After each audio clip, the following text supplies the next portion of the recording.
San Isidoro de Sevilla. Obispo y doctor de la Iglesia. 636. Patrono de la informática y de Internet. Memoria libre. 4 de abril. Ningún escritor más admirado, más leído y más plagiado, y, sin embargo, no tuvo un biógrafo. Su vida y su alma hay que adivinarlas a través de sus escritos, con frecuencia impersonales, objetivos, cubiertos de citas y recuerdos. Bético, sevillano por su nacimiento, no olvida nunca que por su origen es mediterráneo, que su familia procede de Cartagena, donde habían vivido sus padres hasta que esa región fue ocupada por las tropas de Justiniano. Isidoro registra este hecho como una desgracia nacional.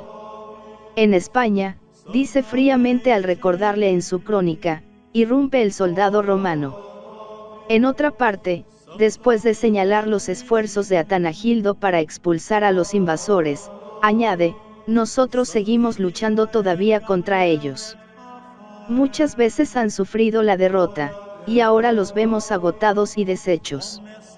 A través del análisis seco del analista, se transparenta el patriota lamentando el desmembramiento de su patria y alegrándose al ver próxima la expulsión del dominador bizantino. Es un irredentista que en los desastres de su patria llora también desgracias familiares. Huyendo del yugo extranjero, llegó a Sevilla su padre Severiano, más orgulloso de conservar su lealtad a los reyes de Toledo que sus posesiones levantinas, 552. Aquella casa parecía hundida para siempre, y, sin embargo, es este destierro el que la iba a sacar de la oscuridad. Su madre abraza el catolicismo en las orillas del Betis. Quiero morir desterrada, decía con frecuencia, porque el destierro me ha hecho conocer a Dios. Su hermana Florentina, dócil a la gracia de la vocación, se encierra en un monasterio sevillano. Su hermano mayor, Leandro, empieza a brillar por su virtud y por su saber. También él ha tomado el hábito religioso. Desde su monasterio ilumina a la ciudad con su doctrina, forma una escuela, que había de ser famosa, y, joven aún, es nombrado metropolitano de la Bética. A su lado crece Isidoro, consagrado también a la Iglesia. Como su hermano, será monje, abad, maestro, obispo y metropolitano. Ahora es un joven despierto, infatigable en la lectura y de una memoria prodigiosa. Cuando estalla la última lucha entre el arrianismo y el catolicismo, 580 a 585, Isidoro empieza a distinguirse como defensor de la ortodoxia. Se le amenaza, se le persigue, tal vez su vida está en peligro, y acaso llega a desmayar, pero en este momento su hermano le envía desde el destierro una carta en que le exhorta a mirar con serenidad la muerte. Terminada la lucha con la muerte del rey perseguidor, 586, los dos hermanos vuelven a su diócesis y a su escuela. Isidoro es ahora el abad y el maestro. Dispone y ordena, enseña y lee metódicamente, infatigablemente. Busca libros por todas partes, libros clásicos y patrísticos, latinos y griegos, poéticos y jurídicos, científicos y filosóficos. Un libro nuevo era para él una gracia de Dios y la mayor de las bencheres. Hablando de los de San Gregorio Magno, dice con pena, mejor suerte que yo tendrá aquel a quien Dios conceda el deleite de saborear todas sus obras. Así ha logrado formar una librería que difícilmente hallará otra semejante en toda la Edad Media. Allí ha puesto su orgullo, su cariño, su cuidado más exquisito. En la puerta hay unos versos que nos invitan a entrar, muchas cosas sagradas hay aquí, muchas cosas mundanales, si te gustan los versos, tienes también donde escoger. Verás prados llenos de espinas y abundancia de flores, si las espinas te asustan, toma las rosas. Las espinas eran, sin duda, los libros de la antigüedad. Isidoro los leía con avidez, pero necesitaba dar una explicación a los espíritus algo asustadizos. Entremos, pues. Todo está en orden de disposición y orden de preferencia. En los muros se leen epigramas que aluden a los libros guardados en los estantes cercanos, y a veces, sobre los epigramas se ven pinturas de eximios escritores. El primer estante está reservado para la Sagrada Escritura, los venerandos volúmenes de las dos leyes, están la Vulgata, la recensión del obispo peregrino, los originales hebraicos y las traducciones griegas. Viene después Orígenes, el doctor verísimo, el primer dios de aquel templo. Ninguna blasfemia, nos dice, tocó jamás mis sentidos, y eso que mis libros son tantos como los soldados de una legión. Vienen después Hilario, Ambrosio, Jerónimo y Agustín, el hombre cuya sola presencia basta. Este que nos mira serio encima de un estante es Juan Crisóstomo. Nos lo dice él mismo, y añade, yo ordené las costumbres, dije la recompensa de la virtud, y a los pecadores les enseñé a llorar sus delitos. Cipriano, el maestro que los vence a todos por la caridad, mora cerca de los poetas. Prudencio, el de la dulce boca, es el primero de todos. No faltan tampoco los historiadores, como Eusebio y Orocio, ni los juristas, como Gallo y Paulo, y, allí estás también tú, oh Gregorio, por quien los romanos ya no tienen nada que envidiar a Hipona, y tú, oh Bate Leandro, que no eres inferior a los antiguos doctores. Estos son los dioses mayores de aquel templo. Fuera de ellos, hay otros muchos que no tienen el honor de una pintura ni un verso. A lo más, el nombre escueto, León, Apringio, Martín. Aparte hay una serie de estantes, donde están las espinas, es decir, los libros clásicos. Ningún rótulo los delata, pero el dueño los conoce muy bien. Allí tiene algunos buenos amigos, como Horacio, Perseo, Cicerón, Marcial, Juvenal, y, sobre todo, Varrón, Servio, el comentarista de Virgilio, y Suetonio, no el historiador, sino el sabio, el naturalista. También aquí tenemos libre acceso, pero es preciso llegar con cuidado, con prudencia, para no punzarnos. El sacerdote de este santuario es generoso y desprendido. No quiere mariposeos, ni espíritus rastreros, quiere hombres sedientos, ambiciosos, insaciables, como él. Como veis, nos dice sonriente, son muchos los libros que hay en nuestros anaqueles. Lee, en cualquier materia tienes donde escoger. Sacude el adormecimiento de tu mente, no seas perezoso, esta es, hermano, la única manera de salir más sabio de aquí. Tal vez me digas, ¿para qué tanto? He recorrido las historias, he estudiado la ley, y esto me basta. Si así piensas, ya no sabes nada. Pero he aquí una puerta, disimulada detrás de un tapiz. Del interior sale un olor acre y no ingrato. Veamos, estantes, cajas, trituradores y recipientes. Todo es orden en el pequeño cubículo. Sobre la pared, 4 figuras pintadas, 2, con aureola alrededor de la cabeza y palmas en las manos, otras 2, con barbas y, en las manos, sendos libros. Un dístico nos da la clave para identificarlas, aquellos a quienes el mundo celebra como los maestros esclarecidos de la medicina, aparecen representados en estas pinturas. Los de la aureola son San Cosme y San Damián, los de la barba, Hipócrates y Galeno. Estamos en la oficina del médico, y a la vez en la apoteca, la botica. Nuestro guía, este abad joven y pálido, ama la medicina más acaso que la jurisprudencia, que la historia, que la dialéctica o la mineralogía, la ama tanto como a la teología, porque si ésta sirve para alimentar a las almas, aquella sana y robustece los cuerpos, son 2 instrumentos de la caridad, que quiere abarcarlo todo y a todos aprovechar.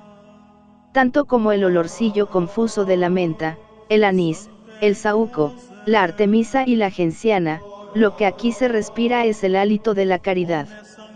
Es la caridad la que da al médico esta bella advertencia. Atiende solícito lo mismo al pobre que al poderoso. Justo es que el rico te pague tus cuidados, pero no seas exigente con el que no tiene que comer. Pero al lado se lee una amarga advertencia acerca del egoísmo humano: mientras te dura la enfermedad, no le faltan al médico regalos, mas apenas te levantas del lecho, ya no vuelves a acordarte de él. De la biblioteca y la farmacia pasamos al escritorio, una habitación luminosa y sonriente. Todo es actividad y silencio. Solo se oye el rasguear de los plumas, el gemir del pergamino, roto por las tijeras, y, a intervalos, pausada y clara, la voz del dictante. En los muros hay severas amonestaciones para los escribas: el que estuviese aquí media hora ocioso, sea suspendido y reciba 2 azotes. Amigo, si sabes copiar y pintar 2, 3 y 4 veces mejor, tu obligación es hacerlo. Si eres capaz de comprender dónde estás, calla, ese es mi precepto. El copista no sufre a su lado un hablador. Así debe ser el escritorio de donde va a salir la renovación científica de España, lugar del trabajo inteligente y asiduo, mansión del silencio y la quietud, refugio del arte y de la ciencia. Todos deben aspirar a la perfección: el que prepara el pergamino, el que combina las tintas, el que adorna las iniciales, el que ilumina los folios con figuras de un delicioso sabor oriental, y, sobre todo, el que tiene la misión de trasladar a las futuras generaciones las obras maestras de los antiguos en esbeltas y angulosas capitales, en cursivas rápidas y enrevesadas o en los rasgos suaves y redondos de la minúscula. Nada les falta para cumplir dignamente con su noble oficio: ni el oro, ni el mineral, ni el mercurio, ni las finas canas cortadas a la orilla del Betis, ni las plumas de ganso, ni las pieles más finas de ternerillo de 4 meses. Mirad todos esos frascos que llenan las alacenas. No brindamos licores, nos dicen ellos, nosotros guardamos los polvos finos de las materias colorantes. Y el maestro completa: aquí tengo toda clase de perfumes, esencias de rosa y violeta, aromas de incienso y almíbar, elixires de nardo y de estacte, ungüentos de nuestra tierra española, juntamente con otros traídos de Grecia: mirra, casia, cinamomo, croucou de silische. En fin, todo lo que el árabe quema en sus aras, cuanto produce la India en materias de pigmentos, cuanto se encuentra entre las aguas del mar de Jonia, puede admirarse aquí. Para transmitir lo bello del pasado a los venideros, no bastan las hierbas humildes, que nacen en cualquier prado, debemos disputar sus riquezas a los palacios de los reyes. Maestro, observamos nosotros, por lo visto, al organizar todos esos elementos de trabajo, vuestro pensamiento está fijo en los tesoros de la cultura antigua. En la cultura de los hombres que nos han precedido y en la de los hombres que vendrán después de nosotros.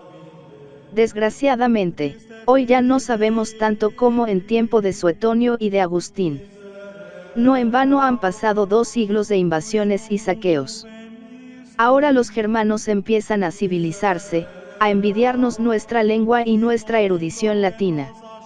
Nuestra obligación es saciar esa sed santa y noble, recogiendo cuanto se ha salvado de la guerra y del incendio, ordenando los fragmentos dispersos, armonizándolo todo y ofreciéndoselo a los siglos futuros para que no vuelvan a la barbarie.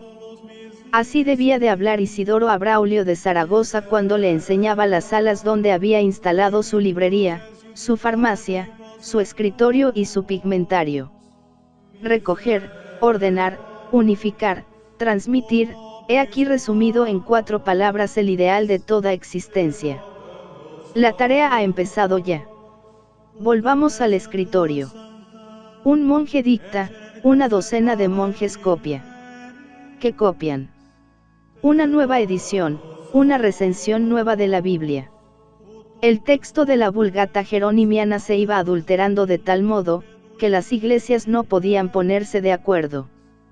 Era un caos, donde Isidoro acababa de infundir la luz.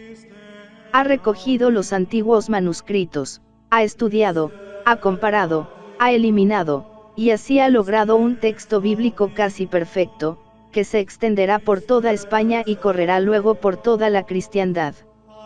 Ya tiene discípulos que le ayudan, que son buenos políglotas y buenos escrituristas, y uno de ellos es Floro, el que con manos estudiosas, no sin gran trabajo y a petición del maestro amado, corrige el Salterio de David, restituyendo la versión latina de acuerdo con las fuentes griegas y hebraicas. Así dice la dedicatoria dirigida al abad Isidoro, y termina: ahora, oh Padre, recibe con benévolo corazón el volumen corregido, y revísalo tú para que sea una obra definitiva. Evidentemente, nos hallamos ante un hombre de espíritu claro y voluntad enérgica. Es un sabio, pero también un organizador. Tiene el genio del orden que hizo de Suge un hombre de Estado. Hubiera podido gobernar el mundo, diríamos de él sin temor de exagerar. Ya en su abadía se revela un hombre de gobierno. Desde el primer momento se ha dado cuenta de que la legislación monástica que regula la vida de los monjes visigodos es oscura, enrevesada y, a veces, contradictoria, la misma confusión que en el campo de las sagradas escrituras. Para remediarla, escribe su regla de los monjes, donde todo es claridad, método, sencillez y comprensión. Todos los elementos antiguos han sido admirablemente fusionados, sistematizados y dispuestos de una manera orgánica. Es una construcción, que preludia las etimologías. La pasión del orden será también el resorte de su vida episcopal. En el año 600 sucede a su hermano en la sede episcopal de Sevilla. Predica al pueblo, gobierna la diócesis, vela sobre toda la Bética, reúne concilios, uno en 619, otro en 625, promulga sabios decretos para promover la cultura y mejorar las costumbres, defiende la ortodoxia, convierte a un obispo oriental que propagaba en el sur de España el eutiquianismo, y confunde a un prelado godo que se había levantado al frente de una reacción arriana.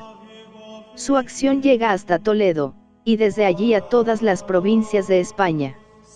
Es el consejero de los reyes, su servidor, el más fiel de los vasallos. Admira al pueblo guerrero, que ha sabido crear un imperio en su tierra, y se esfuerza para suavizar sus costumbres y hacerle comprender toda la belleza de las viejas tradiciones hispano-romanas. Amigo del cristianísimo rey Sisebuto, su hijo y señor, le alienta en su programa de gobierno, le anima en sus trabajos literarios, y, conociendo su ingenio, su facundia y su amor a las letras, le dedica el libro de la naturaleza de las cosas.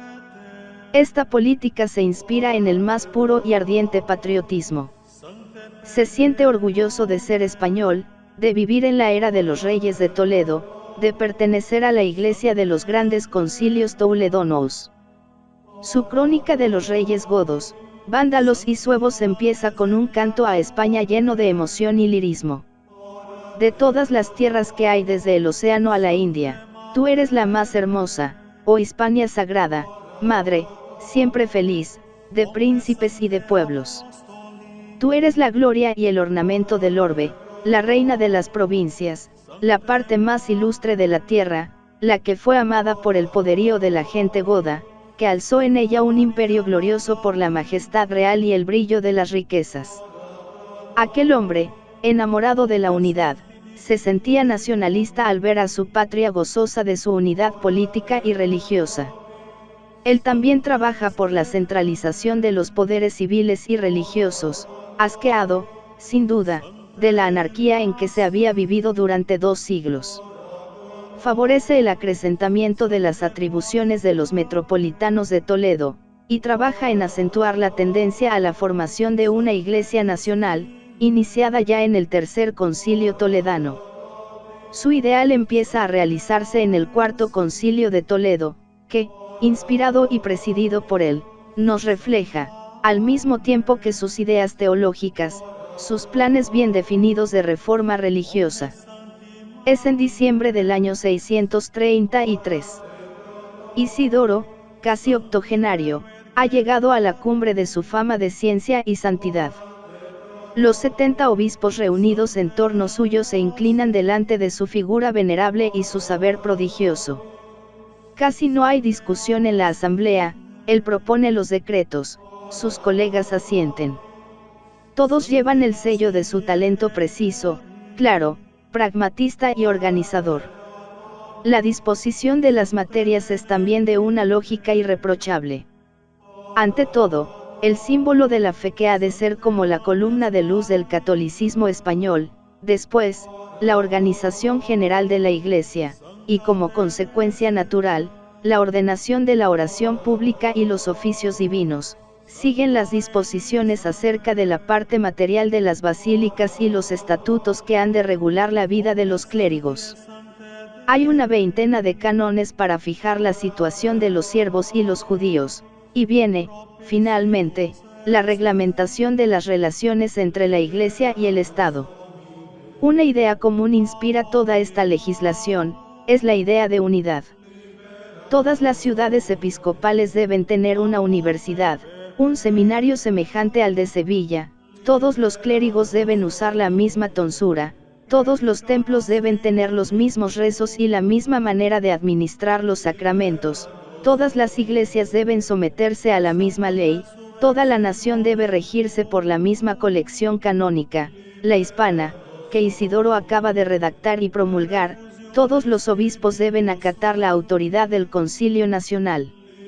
Unidad de gobierno, unidad de disciplina y unidad de liturgia, porque sería un absurdo, dice Isidoro, que tuviésemos costumbres distintas los que profesamos una misma fe y formamos parte de un mismo imperio.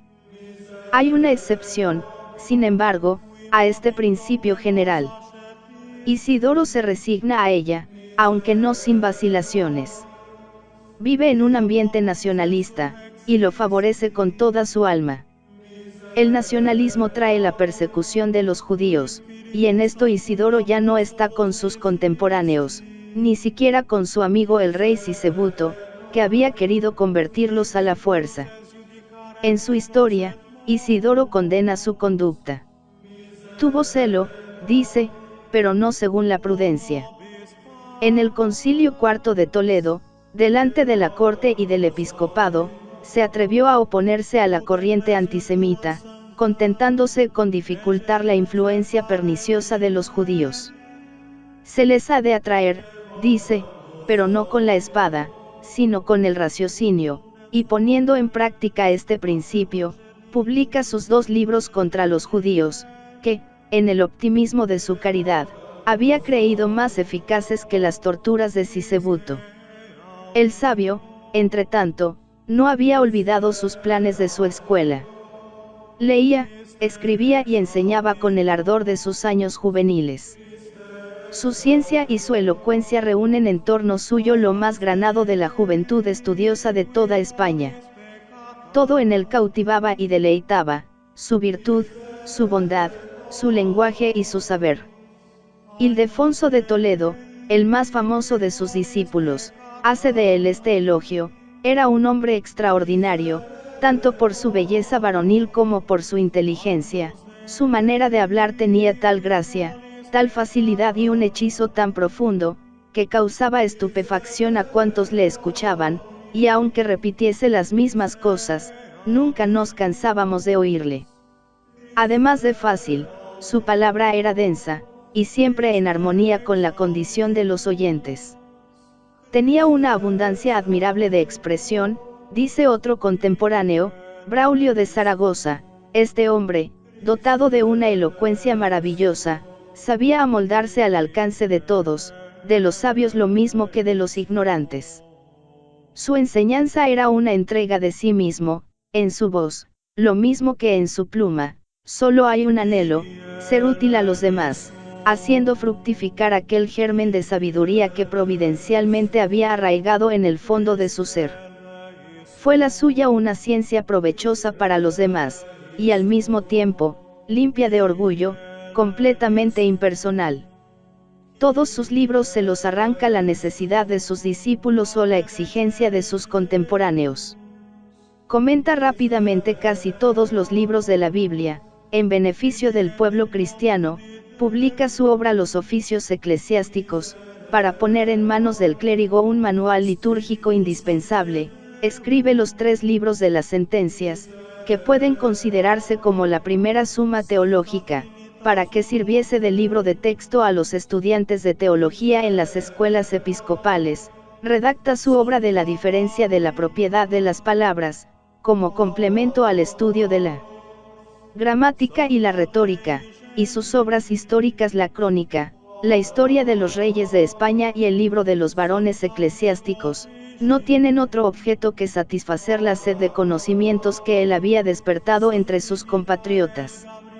Las mismas ciencias naturales, el estudio del mundo físico, debían formar una parte no despreciable del ciclo de estudios que regía en su universidad sevillana, pues no es una cosa supersticiosa, nos dice él mismo, el conocer el curso de los astros, los movimientos de las olas, la naturaleza del rayo y del trueno, las causas de las tempestades, de los terremotos, de la lluvia y la nieve, de las nubes y del arco iris. De todas estas cuestiones trata en 2 libros sugestivos, el de la naturaleza de las cosas y el orden de las criaturas. Esta producción, extensa y variada, culmina en la obra gigantesca de las etimologías, cristalización genial de los conocimientos que Isidoro había atesorado en su memoria y almacenado en sus ficheros, fruto de una inmensa lectura, de una larga paciencia y de un método escrupuloso. Todo el saber antiguo debía estar allí condensado, sistematizado, ordenado. Hablando de San Isidoro, esta palabra nos persigue siempre. En primer lugar, las artes liberales, después, la medicina y las leyes de los tiempos, con un breve resumen de historia universal, a continuación, la noticia de las cosas sagradas, de las religiones y de las sectas, y tras esto, la exposición de toda suerte de conocimientos profanos, lingüística y etnología, sociología y jurisprudencia, geografía y agricultura, historia natural y cosmología, lengua, razas, ejércitos, monstruos, animales, minerales, plantas, edificios, campos, caminos, jardines, construcciones, vestidos, costumbres, instrumentos de la paz y de la guerra y utensilios de toda clase.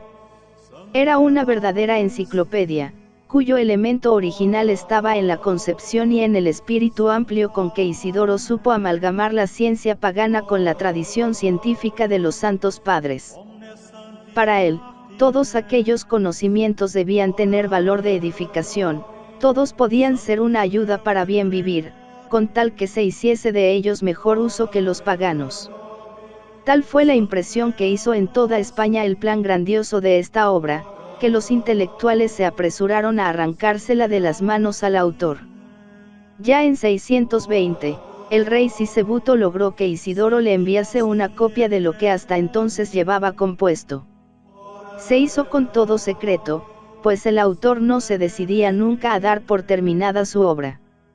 Durante 7 años, Braulio de Zaragoza le exige con insistencia inoportuna el envío de un ejemplar, y al fin, en 631, agotada la paciencia, le escribe una carta llena de amistosos reproches.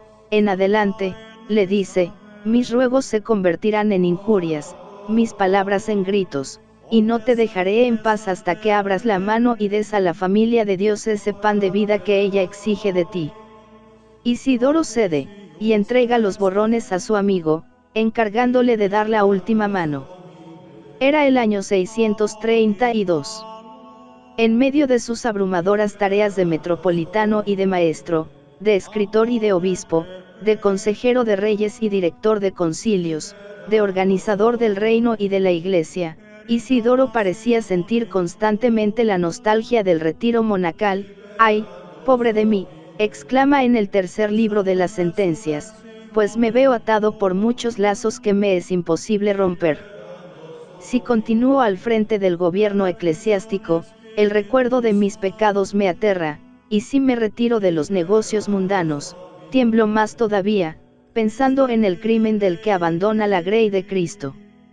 Estas palabras parecen el eco de una vida espiritual intensa, y, efectivamente, aquel erudito sin igual, aquel gran gobernante, era también un místico, y como un místico se nos revela en el libro de los sinónimos, efusión inflamada del corazón llagado por las tristezas de la vida, diálogo emocionante entre el alma, que, oprimida por el dolor, llega a desear la muerte, y la razón, que la consuela con la esperanza del perdón, la profunda belleza de la virtud, los encantos de la bondad divina y las alegrías inefables de los caminos de la perfección.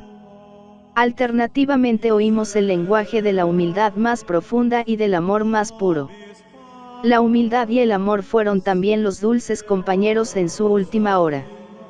Viendo que se acercaba, dejó su celda para orar, una vez más, en la Basílica de San Vicente, así nos lo dice uno de sus discípulos, que estuvo presente a su muerte.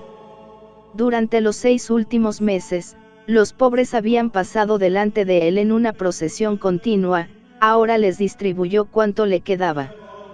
Colocado delante del altar, rezó en alta voz delante de la multitud, después, dirigiéndose a los fieles, les dijo estas palabras: Perdonadme todas las faltas que he cometido contra vosotros, si he mirado con odio a alguno, si, irritado, molesté a alguien con mis palabras, humildemente le ruego que me perdone. A estas súplicas, el pueblo respondía con sollozos. 2 obispos vistieron el cilicio al moribundo y lo rociaron de ceniza.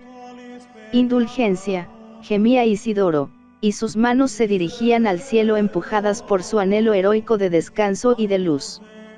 Era el año 636. Así murió aquel gran bienhechor de la humanidad, trabajador infatigable y sabio universal, a quien llamará, algo más tarde, un concilio toledano, doctor insigne de nuestro siglo, novísimo ornamento de la Iglesia Católica, el último en el orden de los tiempos, pero no en la doctrina, el hombre más docto en estos críticos momentos de fin de las edades. Se preocupó más de conocer que de profundizar, pero ¿acaso era esto lo que entonces más convenía? En muchos siglos no se levantó un hombre de erudición tan vasta, comentó la escritura, escribió versos, reorganizó la legislación civil y canónica, dejó una tradición escolar, trató en sus obras todas las ramas del saber, e influyó profundamente en toda la vida social y religiosa. Fue el mayor pedagogo de la Edad Media. Durante muchos siglos, la cristiandad vivirá de su hálito ardiente, como dirá Dante. Todavía no ha muerto, cuando sus obras recorren triunfantes todos los pueblos del occidente de Europa. Italianos, franceses, sajones, germanos y celtas le estudian, le imitan, le copian, le plagian incansablemente. Después de los libros santos, no hay libros más leídos que los suyos. Se encuentran en todas las bibliotecas, se enseñan en todas las escuelas, se transcriben en todos los escritorios. Muchas generaciones podrán repetir con verdad las palabras de San Braulio. Tus libros nos llevan hacia la casa paterna cuando andamos errantes y extraviados por la ciudad tenebrosa de este mundo. Ellos nos dicen quiénes somos, de dónde venimos, y dónde nos encontramos. Ellos nos hablan de las grandezas de la patria y nos dan la descripción de los tiempos. Nos enseñan el derecho de los sacerdotes y las cosas santas, la disciplina pública y la doméstica, las causas, las relaciones y los géneros de las cosas, los nombres de los pueblos y la esencia de cuanto existe en el cielo y en la tierra.